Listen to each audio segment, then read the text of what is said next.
line it up together for you to understand this moment that we're in and why creativity is so powerful. Also, maybe why you're stuck, why you feel incomplete, and why you showed up today, which I have to give you a lot of credit for. Um, it goes back to the summer between first and second grade. I was seven, or either 7 or 8 weeks, and we hired my buddy's brother. We hired him for $1 to film the project, and we bought film, Super 8 film, with some of the money. My friend Quinn, his father had a Super 8 camera, and over the course of just maybe a week or 10 days, we wrote out a script, we rehearsed, and we recorded all in camera my first film. It was called The Sons of Zorro. Had just seen a movie called The Son of Zorro, which no relation, of course, very, very different film. It was a direct ripoff. And we pasted flyers all over the neighborhood in order to get people to show up.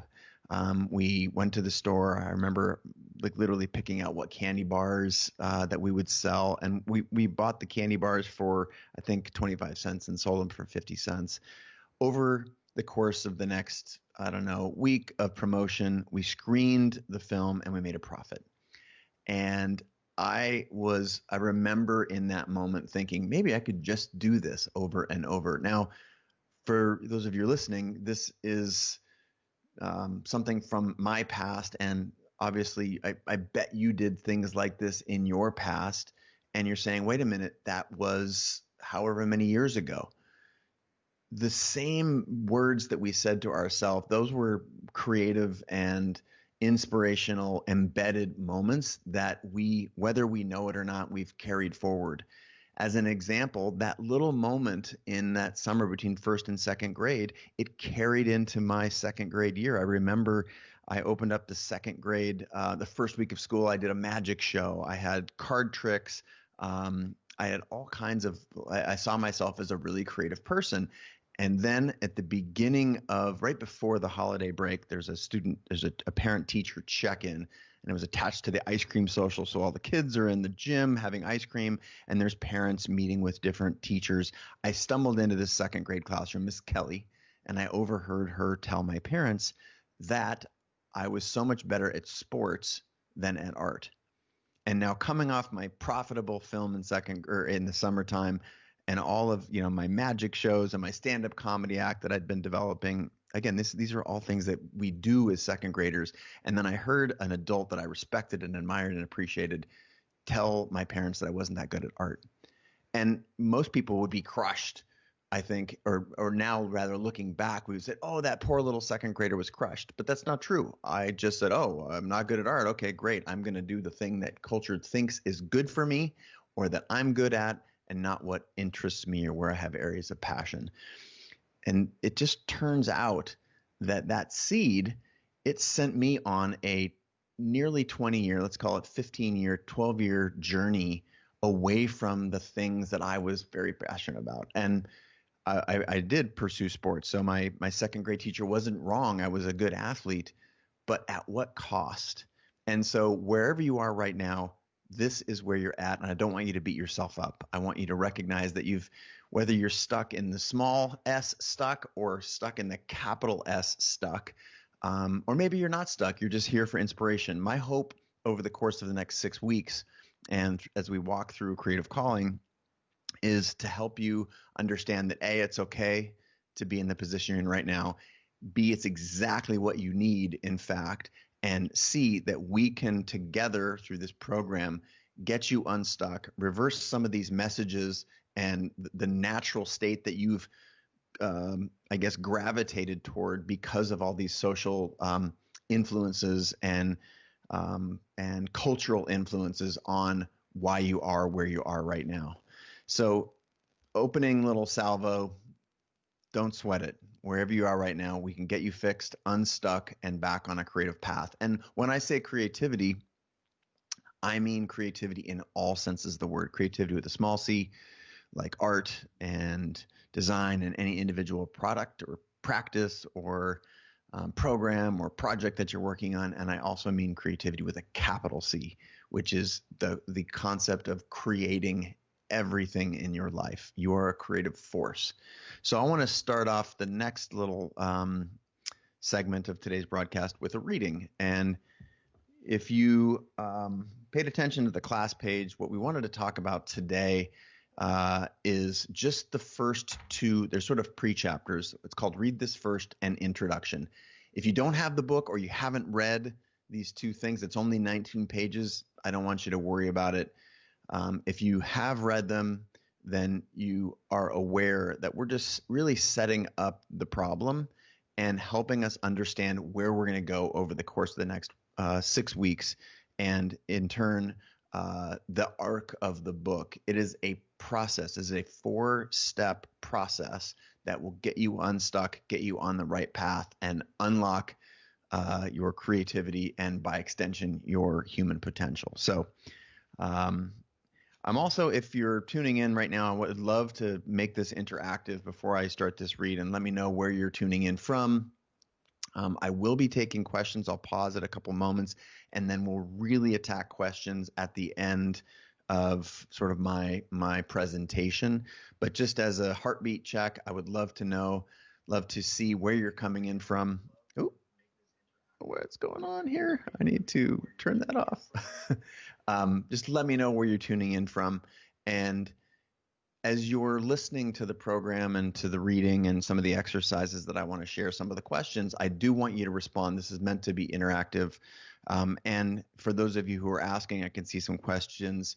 Yes, I will be having some guests, maybe even you, later on in the 6-week process. So if you want some one-on-one coaching, this is the place. We will do it, and we will learn by example, because what we find in creativity, as in so many other things, is there's only a handful of problems. We're stuck for a handful of reasons, and I've narrowed those down. And a problem that someone in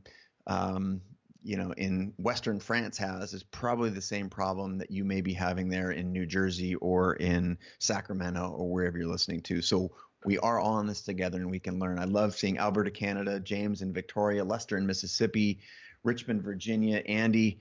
I want to know where you're at, Andy. Helen Reed, nice to see you. Loka is in Kuwait, Pakistan, Northern California. Thank you so much. We truly have a worldwide audience, and that is part of what makes this broadcast and this community so special. All right, I want to begin the actual lesson here with a reading, and it goes a little bit like this. Ask yourself, is the way you're working? Is the way you're living working? This is a book about creativity, but in a larger sense, it's about life and how you live it. It's not just about starting a creative practice or becoming a better designer, writer, photographer, or entrepreneur, although this book will supercharge all of those skills. This is about living a richer, deeper, more rewarding life than ever before. Embracing creativity in your life is like that moment when Dorothy steps out of her black and white Kansas house into blazing Technicolor Munchkin land. I've had a lot of people ask me about that line, and this idea of creativity providing vibrancy, not just to the project that you're working on, but to the entire scope of your life, is a very, very meaningful takeaway. And it's a great reminder as we start this journey together how important it is. So many of us in our early years were taught that creativity is art. Well, remember that art is just a subset of creativity. It's a great subset. It's a great manifestation of creativity. But creativity, as I mentioned earlier, with a capital C, that's what we are really on a journey to discover. And we're going to get to the 3 steps, the 3 main pillars of the book in just a second. But I wanted to ask a question now, and I would love to see in the comments, if you are willing to type a few keystrokes here, what is it you're seeking? If you listen to that read, is the way you're working? Is the way you're living working? And the next line that I didn't read is, you picked up this book for a reason, and I want you, or by extension, you're in this class for a reason. So I want to know, what is it that you are seeking? Put that in the comments right now. I'll see those as you share it. but it's a very fundamental yet super easy question to gloss over, because so many of us, we want creativity because it sounds good, or we want creativity because it's something we lost. I don't care what it is. I just want you to be really specific. That way, if I know what you're here seeking, I can better deliver that result over the course of the next 6 weeks. And together, again, I believe that all the answers, the last, I would say 25 years of my life are embedded in the book. But I'm going to help you float up the answers to your biggest questions, so that we can actually address what it is you're seeking. Now, many of you tuned into my conversation yesterday with Angela Duckworth, who wrote the book Grit. She's a psychologist, and she's done a ton of research around the qualities that people who create success for themselves have. And the number one thread that she found through all that wasn't about background or socioeconomic status, or whether their parents were creative or not, or their parents were entrepreneurs, or whether they said nice things or poor things as a kid. It was about one quality called grit, and that's a combination of passion and perseverance. Now, the perseverance part, it turns out, is huge. But what my takeaway from my conversation with Angela was this: that the more specific you can be about what it is you're seeking, the more likely you are going to be able to unlock it. So that is why I wanted to open the conversation today with you being really clear. And I asked you to bring a notebook and paper, and maybe you're on the bus or commuting, or maybe you're holed up and you don't have access to a notebook. That's fine. But I want you to note in whatever way you can, ideally in a journal. It doesn't have to be perfect. Write down 10 things you might be seeking: peace of mind, better sleep, a next chapter in my career. You want to get your first novel done. I just want you to be very aware of this, because the best outcomes in life are created. Now, that is a thing also that so many people, we even have a common parlance in English is, oh, did he or she or they find success? Success isn't found. Success is created. So I'm asking you to be specific. And again, I'm seeing the chat room light up right here. And I appreciate Laura. Lauren says she struggled making photography financially successful. She let go of it because of that and stopped shooting. Jody loves to write and promised herself that at 18 that she would write a book. 20 years later, she's written a lot of words, but not a book. These are classic examples of us putting off our dreams and letting culture, go back to my opening story with Miss Kelly in my second grade, letting culture tell us why creativity is or isn't valuable, or that our goals are or aren't reasonable or unreasonable. Alicia says, I'm working in a digital agency, but still growing creativity inside herself so she can be the best version of herself. To me, this is a really important moment for us to understand why we're here.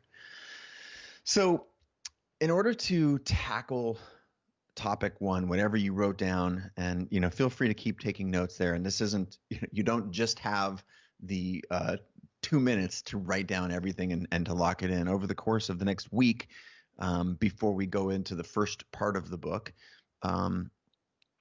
feel free to adapt and change and tweak over the next week what it is that you're actually seeking, because it's with time and with a lot of energy that you come to truly understand this stuff. So don't feel too much pressure to get it all down right now and move on. But let's say you've got something, some idea, and I want you to get more specific over time. But if you've got some idea that you wrote down in your notebook there, or scribbled it on the notebook of your mind, I think that's a really key point, that you have to understand 3 things if you believe that you can deliver on what it is that you're seeking. 1, that we're all creative.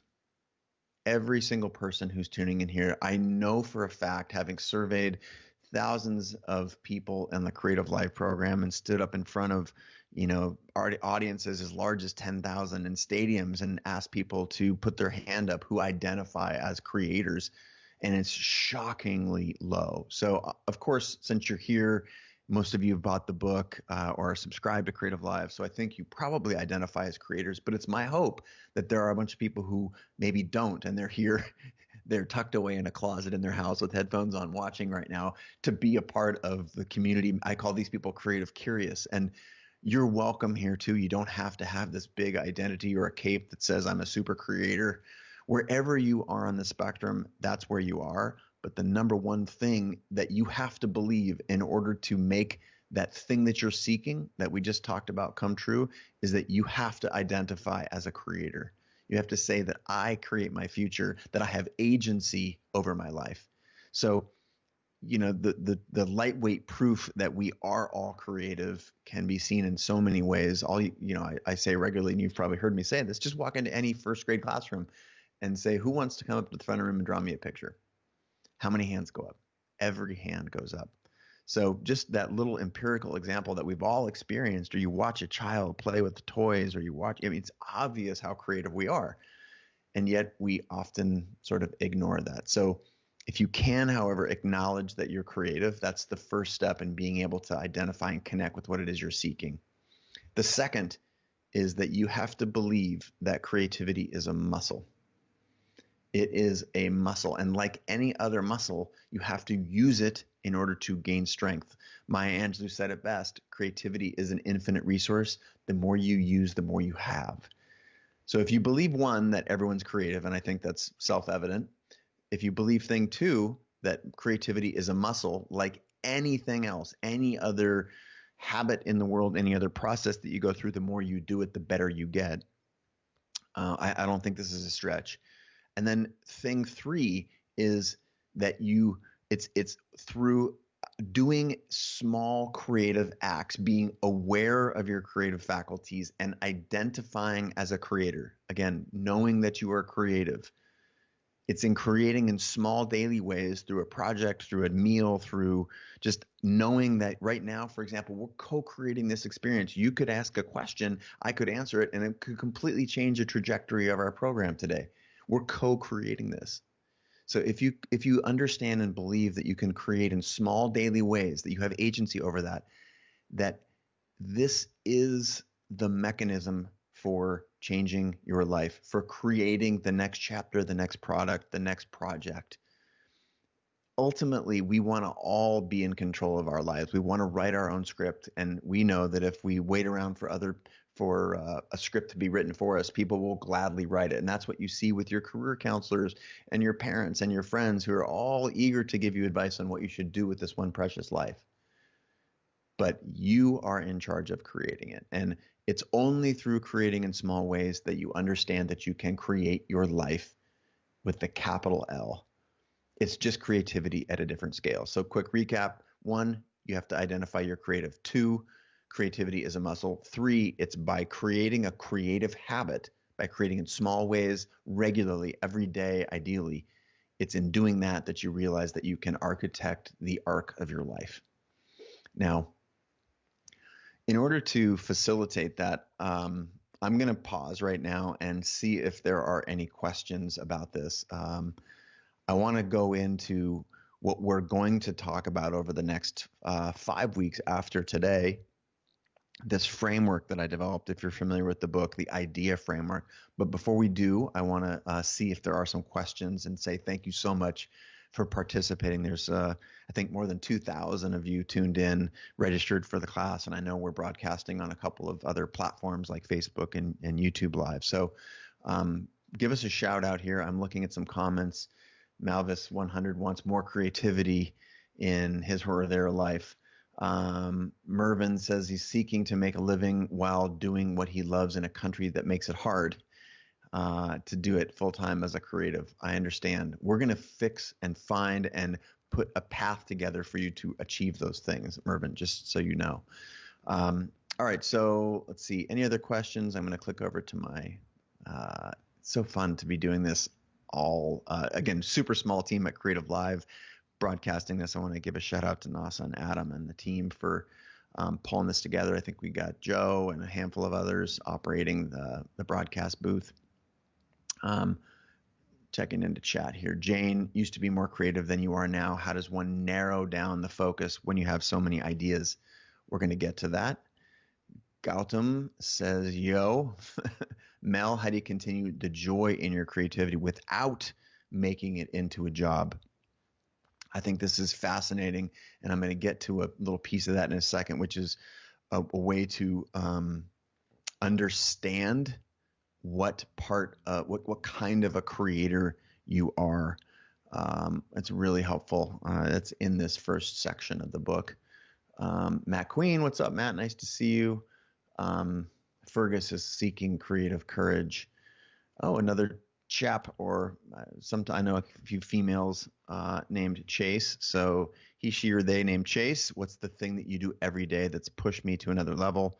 All right, these are all questions that we will get to specifically at the end of the broadcast, but it's good to know what you're thinking about. Caitlin, yep, everything seems to be working from the team's perspective. I just had them check in, but you can go to creativelive.com/TV or the Facebook page if for some reason your feed is interrupted. Okay, so let me shift gears here and introduce the framework. Now, this is a framework that I developed over the course of identifying all my biggest successes and my biggest failures. And it's also something I understood after having people like Sir Richard Branson, Brene Brown, Ariane Huffington, Arlen Hamilton, Tim Ferriss, Gary Vee, Angela Duckworth, for example, on the Creative Life platform or on my personal podcast, deconstructing their successes and failures as well. I was able to understand that there is a process that we all run, and it became clear through my research that the times that we created the success that we sought, a certain set of conditions were in play, and by contrast, when we whiffed or dropped the ball or missed the mark, that some element of this process, the idea process that I wrote about in Creative Calling, was absent. And so that is a way that helps me then, this through research, understand that it is a creative process for any project that you have, whether it's a presentation at work, or in the case of the student who's tuned in today who was wanting to write a book. This is the process that you need to go through, and it's called IDEA, IDEA. It's an acronym, and it stands for these four things. First, imagine what it is you want. And when I say imagine, I do not mean what your parents told you, what your career counselor told you, what your spouse or your partner told you was possible. I want you to imagine that if you could, snap your fingers and have it appear before you out of thin air. That's the kind of imagination that I would love to have you enable and unlock through this process. First step is imagine what you want. Again, whether it's a project at work, whether it's that novel, or imagine what you want for your life. The second step, the D in IDEA, is great. We know what we want. Now we're going to design a system for doing that. And what do I mean by designing a system? Usually it's just a system of behaviors that line up with the goals that we have. This was really clear in the research, really clear in my own experience. If I don't have a clear goal and I don't have a plan to get there, it's very, very hard for one to arrive where they want to be. So we're going to design a framework for you to achieve the thing that you imagined under the I. So imagine, D is for design. E, we're going to execute against that plan. And this is the tough part that most people get stuck around executing this vision because they get tired or they get distracted or they've got a mortgage, and there's all kinds of excuses and reasons that we share for not completing this vision. But I just have to remind you, we have one precious life, one go. And how important should it be for you to maximize and fulfill that in a way that lifts you up and brings you joy? You've seen people and you have felt what it feels like. That is available to you, but you have to execute. IDE for execute. And the last one is amplify, A. Now, if you're familiar with the book right now, you may be saying, yeah, this is old hat, Chase. Read the book, maybe read it twice, listened to it on audio. And I appreciate the setup, but when we're going to get to the meat, I'm here to tell you that this is the meat. How many free throws has Michael Jordan shot? Right? That the meat, that's the fundamentals. And I'm betting that right now there's a gap between where you are and where you want to be. And that's the reason you tuned in and you've read the book. You said, yeah, great, I got the system, Chase, but are you implementing it? All right. I would say that you're just not aware of it. And one of the reasons I know you're kind of implementing it is because you're here. And when I say here, this means you're a part of this community. Today, what we're doing together right this minute is being a part of a community. And that is key to that last stage, the A in amplify. Amplify is a signifier for community. We need to amplify our ideas, amplify the way we see the world, map that vision out onto the world, and get feedback from the world, connect with others so that they can help us in this journey to create whatever it is that we imagined back in the first step. So again, IDEA. Now, if you're saying, okay, I get this, but I'm stuck, I'm banking that you're stuck in one of two ways. I'm banking that you are stuck because you are in one of two camps. A, you are in the camp of imagining something and then, okay, I'm going to make a plan, and you buy a bunch of supplies, and then comes time for the executing, and then you go back to another dream, a different dream, slightly different. That means you need to buy a different camera, or you need to buy some more supplies, or you need to design a different set of goals. And then as soon as it gets time to do it, you're okay. So you're just stuck in this ID. What does that feel like? That is, ideating and designing a plan without executing is not going to get you anywhere, right? This is what what is a large part that makes many of us feel stuck. Let's go to the other side of the coin, which is someone might be executing like crazy, but if you haven't said where you want to go, if you haven't imagined what's possible with this one precious life or with this project, and you haven't designed a plan, and you're just you're busy, but you're not getting anywhere, you're not alone. I mean, the way I like to think about it is being busy isn't a virtue. It's a sign of a lack of direction, right? It's not clear priorities. A hamster on a wheel is busy, but if you haven't done the first two steps, like ideating and then or imagining and then designing a plan, and you're executing, you're just doing stuff to make you feel good, because you can chalk it up as like, oh, I'm taking pictures.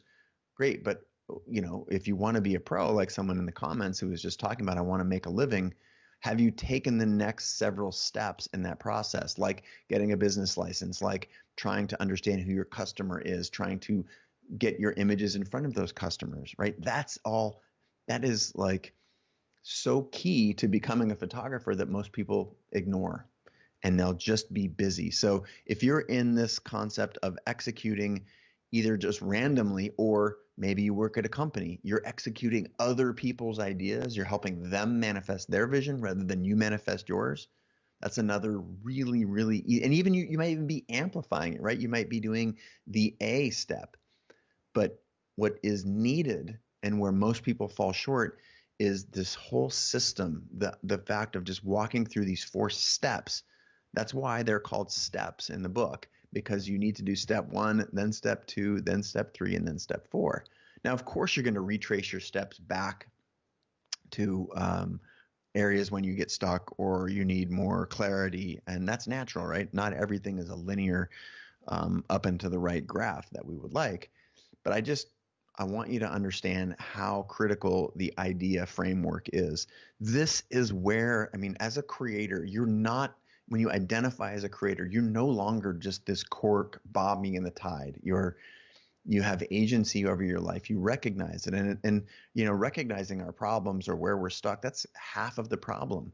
Many of you are aware of meditation or mindfulness. What that is, that's the act of watching thoughts go by and acknowledging them and then letting them go on by. That's the same thing that I want you to do with acknowledging you're stuck. Let's not over-index on it and go down the rabbit hole of how stuck or broken or tired or screwed up or bad you are. and let's just acknowledge that we're stuck and then get back to the creating part, the creating the solution, which is why I think you're here. This is, again, your sort of basis for personal power. I like to think of it as having two jobs in this world, right? Job one is to find out what you're supposed to be doing with this one precious life, and then two, do that thing. And the biggest lie, the huge lie that so many of us accept, is that this process of going after what we want is too risky, is maybe selfish or unwise. And I've always understood that, not always, I have come to understand rather the value of creativity. If you look around you, like, okay, let's see, how about the people who I respect and admire, whether it's my neighbor or someone on the internet or Chase Jarvis or Richard Branson or Arlen Hamilton? That was designed. They followed this process. And the reason that you respect, appreciate, admire, look up to them, probably some subset of that is their values, but also what they've done with this one precious life. Not what they've thought, not when they've sat on the couch and thought about how great their life or the life that they can provide for others would be, because they've done something, right? And you have to understand that those people, whether or not they manage through the trauma, the hardships, the tough part that you find yourself in right now or not, doesn't matter. What matters is this idea that you matter and that what it is that you want to do with this one precious life, that should be paramount. And right now you're saying, I've got kids, I've got a mortgage. These are totally common. I completely understand them. What I'm here to tell you today is that you do not have to sacrifice those things in order to create the living and the life that you want for yourself. That is a myth that those things are separate or divergent. But you do have to develop some skills, some communication skills, some awareness, again, just awareness of where you're in the process, that the situation that you're in is not serving you and that you can change it. Remember, you need to believe that your situation is changeable. Now, it's also never clear to me what people who say that, oh, you shouldn't be a fill in the blank, whether it's a novelist or a photographer or an entrepreneur or whatever it is that you want to be, a mom, that what you're supposed to be instead of those things, like somehow being a doctor or a lawyer, or these are things that are commonly programmed, at least in the US, as sort of success. It's never clear what you're supposed to do besides the thing that you want to do. And people say, oh, no, you wouldn't dare do that because, and they give you a long list. Or this toxic myth of the starving artist, that's completely gotten in our culture and it's super toxic. And what we're going to do is we're going to clean that up. So also being able to call out where you're stuck or why, or where in that process you might be falling down. It's also important to identify how you see yourself. Do you see yourself? What page is that? I think that is, let me just get a second here. It's page 15 in the book. I do not know, unfortunately, what it is in a Kindle. But there's just 4 bullets around ambitious pro, stuck creator, developing hobbyist, or creative curious. The ambitious pro is someone who identifies as a serious creator, even if your work isn't the primary source of your income. A stuck creator is you want to make work, but you're not getting anywhere. You're open to creative awakening, but you're unsure how to light the fire. Developing hobbyist is you're content with sticking with that day job that pays for your creative passions, but you want to get better. You want to increase your skills. And the creative curious is you do not think of yourself as a creative, but part of you wants to explore this idea. Now, one of the reasons I like this is another thing you can be taking notes on in your notebook as you're following along is I think it's important in the same breath as I mentioned earlier about being aware of something as part of the solution, just being real with how you see yourself is an important part of the process. What are your special gifts? I think this is a really neat thing. You know, part of the challenge with creative calling is I'm trying to solve for 2 things in the book. And the 2 things that I'm trying to solve for are both how to live your dreams and then how to identify what those dreams are. And I've found in so many other books about creativity or about a life well lived, you get either one or the other. And so, essentially this is sort of two books in one. And I think understanding, there's so many people I saw in the comments yesterday when I was with Angela Duckworth, that so many people are like, I don't know how to identify the thing that I'm supposed to be doing, but I don't like what I'm doing right now. One of the ways that I like to attack that problem, for those of you who have it, is what are you good at? What do you enjoy? And you should be making a list. Again, you don't have to do all the list making and all the scribbling in your notebook right now. It may be helpful or it may be distracting, but I invite you to go back to it as soon as you can, which is, what are you good at? And if you're not sure what you're good at, ask some friends. Hey, I'm finding myself stuck right now, and I want to do things that I'm good at, and I'm not quite sure. What do you think I'm good at? These are great questions to invoke for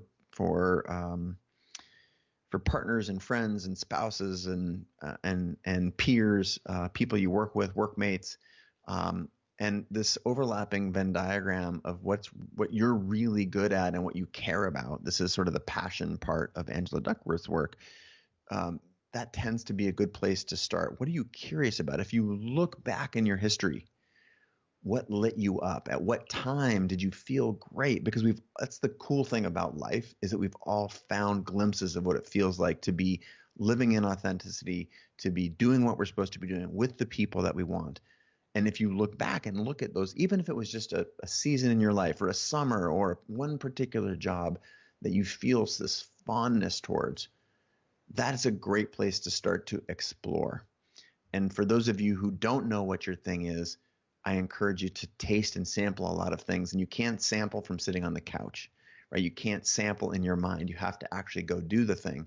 And the cool thing about creativity in this process is that even if you turn your back on something in 3 months, 3 weeks, 6 weeks, whatever, no effort is ever wasted. That was valuable. You learned something, you learned a skill, you learned something about yourself that you can always use going forward. So skip the idea or refuse the idea that time has been wasted. If you remember my story at all from the book or anything you found online, I pursued the things that everybody else wanted for me, from that second grade moment through graduating from college. And I was, even into graduate school, honestly, I was $100,000 in debt, $100,000. And I had felt that, oh my gosh, now when I've suddenly awoke to the trauma of doing everything that everybody else wanted rather than the thing that I wanted, and I was $100,000 in debt, and I felt 10 or 12 or 15 years off, that I'd lit those years on fire. To this day, I still realize that was part of my process and something I had to go through. So if you are a person who is stuck, or you're creative curious, for example, and you don't know, don't sweat it, but you have to start experimenting. And for those of you who know what you want to do, you know how you see yourself, maybe it's an ambitious pro or you're stuck, understanding that you're stuck and then accepting that there's creativity within you. And these are the following things on the list, the things that we're going to do over the course of the next 6 weeks that you want to change. That is going to be key. And so is honesty. Right now, if you're worried that someone's going to read your notes and your partner or your spouse, you might have a really secure job as I don't know, in banking or in an office job that is not going to go away in this time. And the last thing you want to do is take a risk. I understand that. But this is part of when I say we've lost our ability to imagine. The first step that we're going to cover next week is you have to be able to be real with yourself. And that's why just jotting notes vigorously, asking others, and really doing an internal search is so, so valuable. All right. So we're 40 minutes into the conversation here. I wanted to press pause for just a second and look back into the comments and answer a few questions before we go to where I'm going to answer like 30 or 40 in a row. I just want to check in and see how y'all are doing. Caitlin, you've been worried about people finding your notes and that what you really want to be. You're not alone. Don't worry about it. Chris, I'm excited that you're looking forward to it. So many great comments. Nicole Isabella, Alicia, Drew. Nice to see you in here, Drew. Um, we got a question came in from IG Live, Jen one again. Silly question, but what if you like doing so much stuff you can see yourself doing multiple things? How do you narrow it down?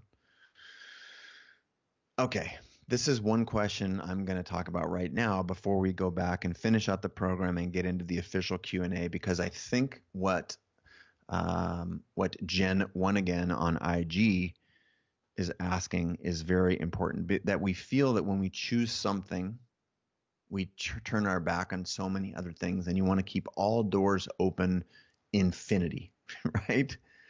Now, when I just say that, there's an obvious problem, and everyone here knows it, and that's part of the paradox, right? Is that the understanding that when you walk through a door, you've turned your back on so many others.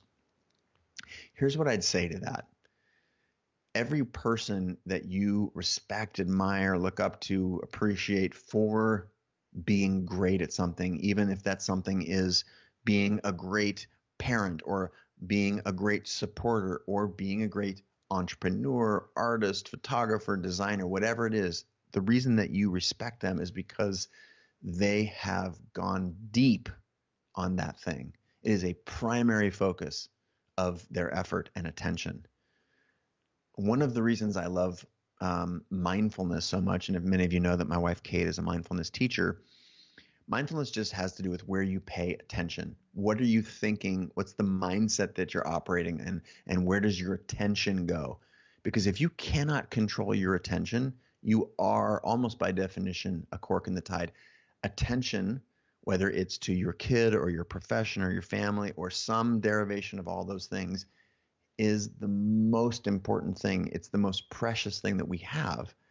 Ultimately, it's a lot like time, right? You can't get it back. If you spent 10 hours thinking about that one comment that you read on your YouTube video, then that attention was on something that was doing you harm versus where you want to go and what you want to do with this one creative, precious life that you got.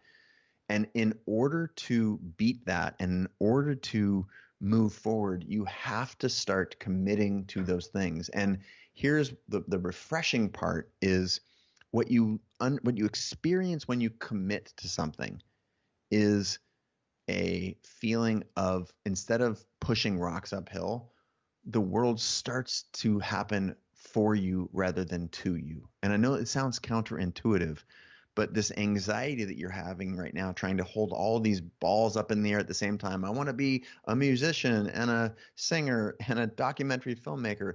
Great. What is your primary area of focus? And maybe that's, again, that Venn diagram. You've asked your friends and peers what it is that you're great at, but that you have to love it. This is a common theme over and over and over in the top performers in the world, that they get the most juice. And one of the reasons that they are world class is because they have a disproportionate energy for the thing. So what's counterintuitive, again, is when you commit to something, you start to see the merits of commitment. And the way I talk about it in the book much later on is in the form of mastery. Once you've mastered something, what you've developed in addition to that mastery is the awareness of what it feels like to be a master in a domain. You can look at the ingredients and realize that you can lift and stamp so many of those ingredients that you created through pursuing something with vigor and focus. Then you can easily explore other things. Look at someone like Tim Ferriss. You know, was a world-class, I think, salsa or tango champion. Obviously, he wrote the book on the 4-Hour Body, on fitness and wellness and understanding our ability to control, how our body functions and what it looks like and how well it works. You've seen him be a 5-time #1 New York Times bestselling author. You've seen him make a TV show. His podcast is one of the top 10 in the world. These are different skills that he's lifting and stamping mastery onto. So if you're hamstrung by wanting to do so many things, this is the hard part. You have to pick something. And it's in choosing that one thing. You don't only have to ever do that, but it's in choosing something that what is the most absurd thing? What is the thing that even it might sound crazy to say it out loud, but this is truly the thing that you want to be known for, that you want to know yourself as, that you want to have your identity connected to. In choosing that thing, you will find this power, this pull. The world starts working for you rather than against you. The tractor beam starts pulling you toward the thing. And I can't tell you what this feeling's like. I do know that you felt it at some point where everything, the moon was in line with Venus, as they say. Okay, awesome. Now, I think I want to just appreciate Jen for asking that question. One of the reasons I took that of the hundreds that I see here coming in is because it's a powerful and common one. All right, I'm going to extract for a second, fly back up to 30,000 feet and talk a little bit about what we've covered so far. Is the way you're working. I want you to identify in your journal and your notes, what is it that you're seeking? And it can be a list of 10 things, but I want you to start to refine those things over time and focus on them. And we're going to set some specific goals. I want you to remember that we're all born creative, that creativity is a muscle, and it's through creating a creative habit, a daily habit in small ways, cooking dinner, going home a certain new way every time you commute, all these different little creative acts. It's through doing those that you recognize and understand that you can create your life arc. We covered what we're going to cover in the next 5 weeks, the idea framework. Each session that we're going to get together and cover is going to be one of those things. So we're going to work at what does it mean to imagine something. This is a skill that we've lost. Same with D, E, and A. We recognize that your job is to find out what your gifts are and then bring them to bear. That's on page 17. And we've acknowledged where we're stuck. We've agreed that we can look out and understand who we are, where on the spectrum we fit, and what it is that we need to do to get unstuck. And so I want to do two things now. One, I want to bridge the gap to our next next discussion by reading a piece of the book. It's just a short. It's like 2 paragraphs. It's on page 38, so you can go there. And then I'm going to share some reminders and then take Q&A. And, we're 50 minutes in. I promise to keep this 30 to 60 minutes. So the program will end for sure by 60 minutes, but I'll probably answer some questions a little bit longer than that because I know there's so many of you and I can see them coming up. And I think that that's where a ton of value is in showing up as a community member. So we're going to get to that in just a second. But for now, I'm going to read from page 38, which is, you will know, is in the next section that we're going to talk about. And it is this. Let's see. It's time to start the gears turning and roll the possibilities around in your mind. Anything is possible. Anything. Blacksmithing, ceramics, composing music, dancing, fiber crafts, filmmaking, flower arranging, gardening, glass blowing, jewelry making, joke writing, leathercraft, coding, painting, paper crafts, photography, playing an instrument, singing, or starting a business. It's making a habit of these things that matters most. So the question isn't, where am I going to end up? The question is, where am I going to start? And that's what we're going to cover next week. Now, before we go to next week and before we go to questions, I'm going to take a second to say that if you do not have the book, again, no problem, not required. Hopefully, again, that's one of the reasons I'm doing the readings, is so that you don't have to buy the book. That said, the book is today's the last 24 hours. I got the publisher to extend it to a second week. That ends today. The book is $2.99 in the U.S. at the Amazon store, at Amazon, Apple, B&N, and all that. That's for the ebook, Kindle or whatnot. $2.99, and by extension, the hardback is $14.49. That's below 50% of the price. And the $2.99 thing, that's like, what, 90% off or something. So that was something that I shared earlier this week. And as soon as COVID hit, I worked with my agent, who's amazing. I want to say thank you, Steve, to work with the publisher and the retailers to make this possible, because I know money's tight for so many people. So again, it's absolutely free, this class is, but having the book and being able to refer to it often. Again, this is sort of mentorship at scale right here, which is the reason I wrote the book. So it's available for $2.99. Today is the last day that that's going to happen. So I've got confirmation that it's going to end, I think midnight Eastern, maybe midnight. I hope. All right. So that's the thing. It'd be great if you read the material in section 1, in step 1 under imagination. It's 3 chapters. It's maybe 75 pages or something like that between now and the next time. Not required, but valuable. I'm actually rereading the book in the same way that you are. So we're in this together. A third thing that I want you to remember before we go into questions, where I'll be taking your questions for the next 20, 30 minutes or so, maybe not that long, 20 minutes, is that some of you are aware that if you bought the book, I sent you my phone number so that we could have a text relationship. And I know many of you think I'm crazy, and it is true that my inbox looks like a pile of hangers. It's just crazy. So many of you in there in my text, but it's worth it to me. I love having individual conversations, and I can also do group texts. So I'm going to give you my phone number right now and invite you to text. Now it's a app that we've set up such that if you text me, I think you have to text this number a message, and then you might get an auto reply. I don't remember what the actual sign up is, but then it's just exact. I'll show you what it looks like right here. There you go. Boom.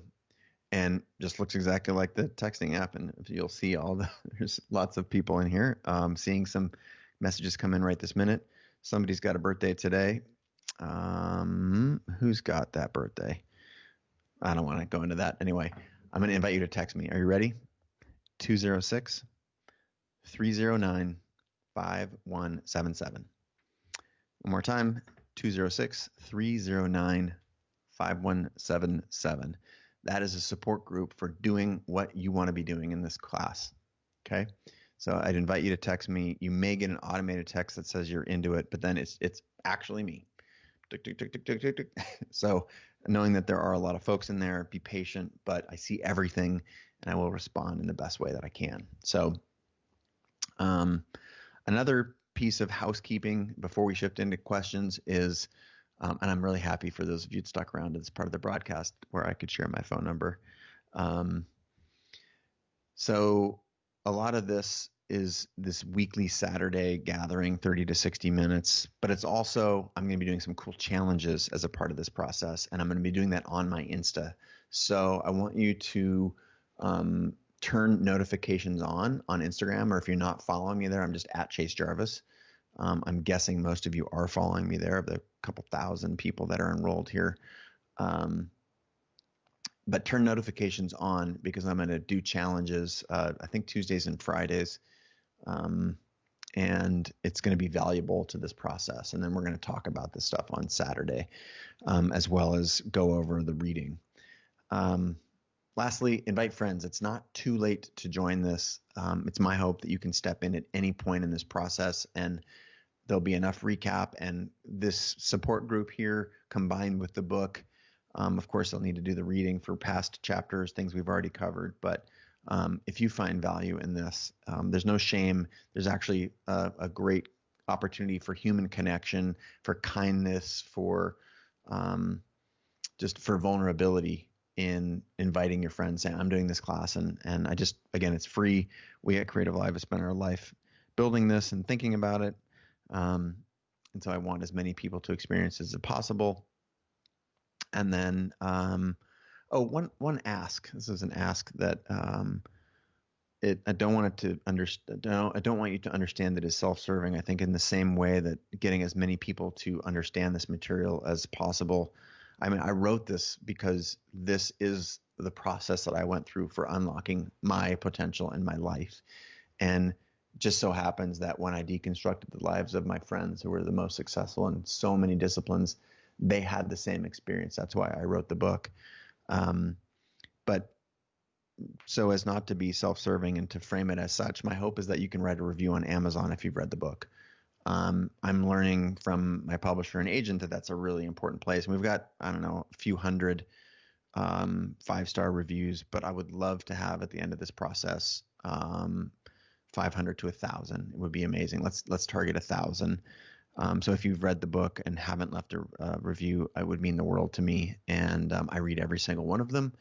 And that's how we can help spread this word. Apparently that really helps the algorithm for search and whatnot when people type in creativity. I want to thank you all for making the book #1 this week in a couple different categories. I think in creativity and in culture and workplace. That's because of you, and that's exactly what I mean when I'm asking for your contribution and support. Okay, so here we are at the Q&A part of the program, and it's my goal. I promised we'd go 30 to 60 minutes. We're at 58 minutes. So if you want to bounce now, it's fine. I'm not going to hold that against you. But I do find that the questions that people ask are really, really insightful, and that there's really key buckets of questions that if someone, again, in New Jersey asks that you in South Africa may have the same question. So, apparently my camera exposure just went off. Is that happening? I'm getting a note from someone. I will try and where's my Skype feed? Oh, look at that. It's getting bright because it's getting brighter out here. It was a gnarly thunderstorm. How's that? Oh, yeah. Oof. There we go. Coming back into, there we go. Actual skin. Sorry about that. We had a crazy, it was almost jet black sky, big thunder showers before we started here. So that's why it was blown out. So questions. Now, Isabella is writing in from Instagram. Do we have to choose? Again, I love drawing and painting and making decoupage. And do I really have to narrow down? To be crystal clear, you do not have to narrow down if you are unsure what it is you want to do. You should be in an experimentation phase. You should be tasting lots of different things of life if you're unsure of what it is that you want to do. Sampling and tasting and experimenting, that is in fact the only way you understand what lights you up. But if you want to be world-class at something, you want to make your living in life doing that thing, you need to commit.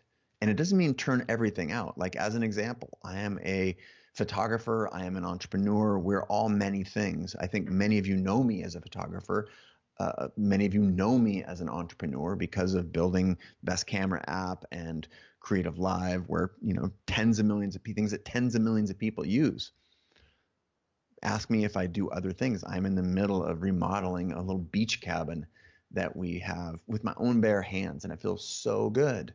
That's what I'm doing between the hours of 7 and midnight and 6 a.m. and 8 a.m. So that's not to say I can't do that, because I'm focused on being an entrepreneur and building Creative Live into the best thing it can be, and honing my skills as a creator. But I doubled down and tripled down. I've spent tens of thousands, probably hundreds of thousands of hours around photography and entrepreneurship. So that is part of what really unlocks my ability to do lots of things. And again, I'm revisiting Isabella's question because it's a lot like Gen 1 again's question, is like commitment. If you are unsure, you should be tasting lots of things. If you want to be world class, you have to commit. You have to commit attention. You have to commit time. You have to commit effort. Okay. On Facebook, Ray Mongelli says, where does talent fit into the equation? Talent is an interesting point, and certainly we have aptitude for various different things, whether we learn that very, very, very young, whether genetically or otherwise we had a predisposition. I want to hearken, I've mentioned it a couple times, it's really fresh in my mind, the work of Angela Duckworth. She has studied from a psychology perspective the role of talent, and she first became aware of this as a math teacher I think she was teaching 7th grade or something like that, a middle school math teacher, or maybe high school sophomore. And early on, there was people that she identified that had high aptitude for math.